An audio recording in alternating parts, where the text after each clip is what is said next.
Well, it's hard to believe, but this past weekend marked 1 year since the first confirmed case of the coronavirus here in Virginia. And since then, we've seen a lot of changes throughout our state and the world at large. Thanks for joining us here at 5:30. I'm Julie Bragg. And I'm Bill Fitzgerald in for Rob tonight. Now, one of the first patients diagnosed with the virus here in the Commonwealth is speaking out about his experience. He told our Jake Burns about the way COVID-19 is still impacting his life physically, mentally, and emotionally.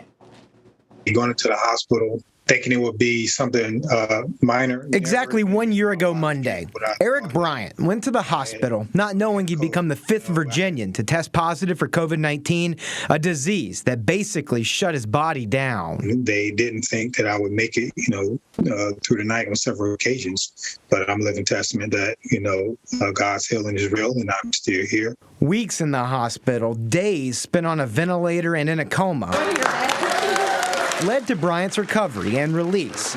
But to this day, the 52-year-old says his body just isn't the same as before COVID.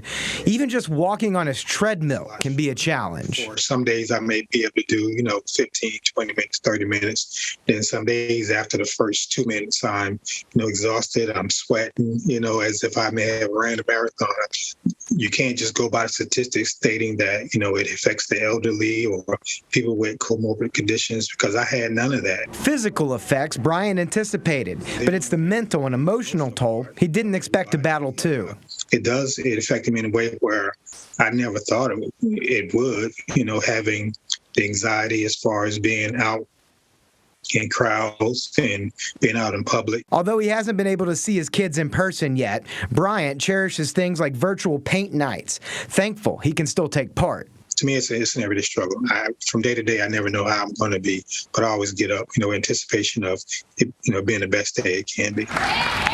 He carries that attitude in part because of a prayer he says each morning, a moment of reflection for the nearly 10,000 Virginia families whose loved ones didn't survive. I still mourn with them because I know that I could be a part of that number. It's a constant reminder, how blessed I am, but then also how fortunate, and how many people that have lost their lives, to this, dreaded disease.